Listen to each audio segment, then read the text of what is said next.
Olá, sejam bem-vindos à correção do PET 6, semana 3 de português. Hoje nós falaremos sobre variação linguística. A variação linguística são as diversas formas que nós temos de nos comunicar, de usar a nossa língua em razão de contextos regionais, sociais, escolares, profissionais. Então, cada momento é adaptado a uma fala. O meu interlocutor, ele exige de mim um distanciamento, eu uso uma linguagem mais formal, ou ele tem uma intimidade maior comigo, então eu posso utilizar uma gíria, ou seja, uma linguagem mais informal. Nós vamos aí então nos adaptando às diferenças de interlocutores e de contextos. No texto 1 nós temos um texto jornalístico. E esse texto jornalístico vai exigir uma linguagem mais formal, porque é uma mídia que escreve para um público que busca se atualizar. Porco-espinho com queimaduras é encontrado em quadro na região sul de Palmas. O animal recebeu água e foi solto na natureza, já que ferimentos não pareciam ser graves. Queimadas atingem em torno de Palmas há 10 dias. Veja que aqui utiliza-se muito no texto jornalístico, na notícia jornalística, verbos no presente, ou seja, para dar um caráter de atualidade. Um porco-espinho com queimaduras pelo corpo apareceu na Arte 142, conhecida como quadro 1406 Sul em Palmas, no início da tarde desta segunda-feira, 7. Moradores acionaram policiais militares que tiveram que tocar o animal para o mar. O sargento Nielson Nogueira, que participou do atendimento, explicou que as equipes especializadas em resgate de animais silvestres estão em ocorrências na zona rural e que o Corpo de Bombeiros está mobilizado no combate às queimaduras na Serra do Lajeado. Como os ferimentos do porco-espinho não pareciam graves, ele recebeu água e depois foi devolvido ao habitat natural. Quando se sente ameaçado, o animal arrepia, agita os espinhos. Eles se desprendem facilmente e podem atingir a pele, ferindo seriamente ou até matando outros animais. Em humanos, é muito raro que as farpas do porco causem a morte, mas geram ferimentos bastante dolorosos que podem infeccionar. Não é recomendado que pessoas que não têm treinamento e equipamento adequados tentem fazer a captura desse tipo de animal. Nesta segunda-feira 7, os bombeiros trabalham para combater incêndios em várias regiões da capital. A região que concentra mais profissionais é a Serra do Lajeado, que arde há 10 dias. Por pouco que teria começado em uma propriedade particular, se espalhou pela região. Equipes do Naturantins e do IBAMA trabalham com os bombeiros no local desde o começo do combate e militares do Exército se juntaram aos esforços no fim de semana. Então, o texto publicado aqui no g1.globo.com, que é um site informativo.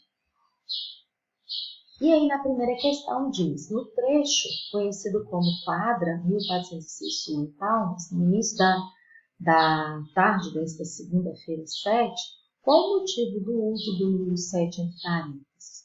Para nós identificarmos qual foi a segunda-feira, nesse caso, 7 de setembro de 2020. Então, nós podemos observar com mais concretude qual é a data específica dessa informação.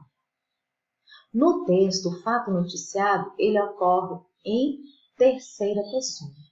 O texto jornalístico, ele é narrado em terceira pessoa justamente para dar o caráter de imparcialidade. O que é imparcialidade? É aquele que registra os fatos tais quais eles são, não opinando, não é o que eu acho, mas o que está acontecendo. Na questão 3, leia os trechos e diga se os termos destacados estão no singular ou no plural. Singular é a ideia de um elemento único e plural a ideia de diversidade. Mude os termos que estão no singular para o plural e os que estão no plural para o singular e se reescreva as frases alterando as outras palavras que for necessário alterar. Quando eu falo animal, eu sei que é apenas um animal, então está no singular. Se passássemos para o plural, ficaria animais e nós teríamos que mudar: receberam água e foram soltos na natureza. Essas 3 palavras deveriam ir também para o plural para acompanhar a palavra animal. Moradores é mais de um morador.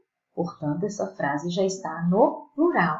Se ficar no singular, morador aciona, né? Policial, militar, certo? As equipes especializadas é mais de uma equipe, então tem que estar, isso aqui está no plural. Ficando no singular, a equipe especializada em resgate de animais silvestres está em ocorrência. Nós também passaríamos o verbo para o singular. O fogo, eu estou especificando um fogo só, singular. Se passássemos para o plural, ficaria o fogo. Os fogos que teriam, aqui eu teria que colocar no plural, teriam começado uma propriedade particular, se espalharam. Lembrem-se que vocês devem colocar essas palavras, esses verbos no plural com terminação em N, tá? Espalharam com N no final. Na questão 4, por que essa notícia é importante? Você sabe a consequência que as queimadas trazem ao meio ambiente e à sociedade? Para responder, procure outras notícias que falam sobre o mesmo assunto. Então, por que essa notícia é importante?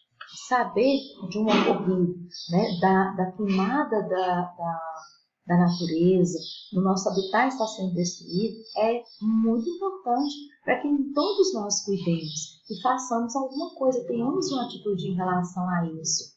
Quais as consequências das queimadas?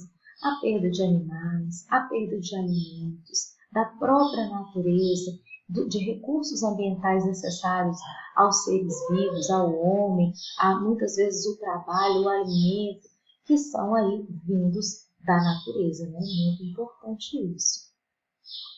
E aqui na atividade 2 falaremos sobre a variedade linguística, que são essas diversidades de fala, de escrita que nós temos em razão de vários contextos, né? Sociais, regionais, profissionais, também em razão da faixa etária, tudo isso interfere na nossa forma de falar.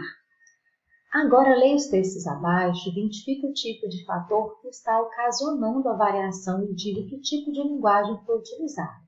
Formal, informal, regional, profissional ou científico. No texto 1, vai dizer, aí, professora, nós já vimos uma linguagem informal, o uso de gírias, né? E que esse personagem, ele se utiliza de uma linguagem muito espontânea.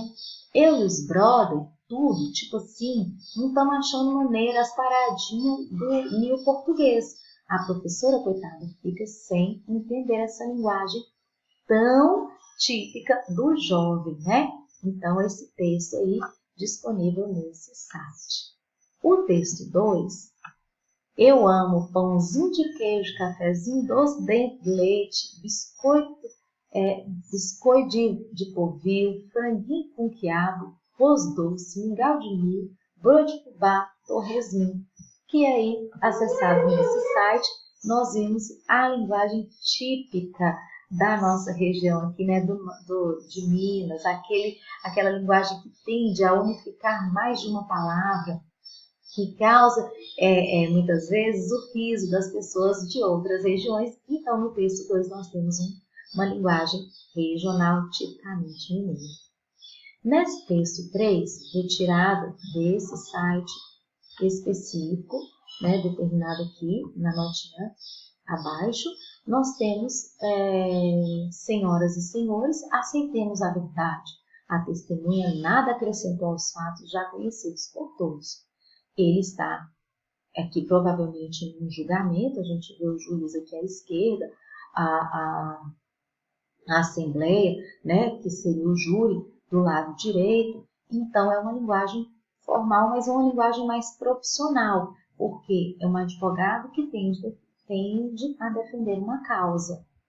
E aí nós vamos registrar aqui o tipo de linguagem, né, de fator que está ligado à variação.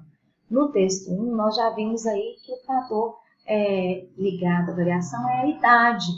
O jovem tende a ter uma linguagem mais informal, então o tipo de linguagem informal.